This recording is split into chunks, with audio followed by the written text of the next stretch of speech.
Hello mga ka-POV! I feel young at heart.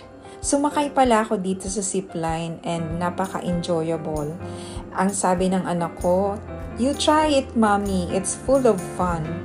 So I tried it and ito nga, hindi mawala-wala yung ngiti ko kasi nakaka-relax. Sometimes, kailangan din natin bumalik sa pagkabata para maalala natin kung papaano sumaya ang mga bata. Napakasimple lang ng kasiyahan nila. Yung maglaro sa park, magganito, mag-swing. Diba nakaka-release ng stress kapag pumupunta ng park? Ito yung lugar na pag pununtahan mo, kokonti yung tao, hindi crowded, at mai-enjoy mo yung playground kasi feeling mo kayo ang may-ari ng playground na to kasi nakakapag-exercise ka pa dito. Ayan.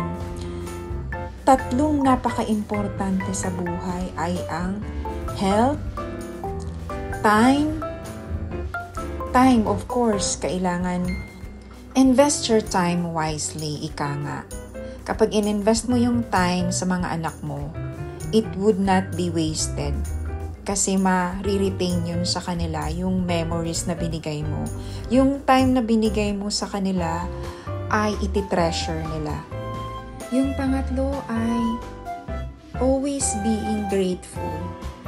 Grateful sa lahat ng bagay, sa lahat ng blessings na binibigay ni God sa atin. Always saying thank you. Kapag nag-say ka ng thank you kay God, mas lalo ka pang bibigyan ng maraming blessings.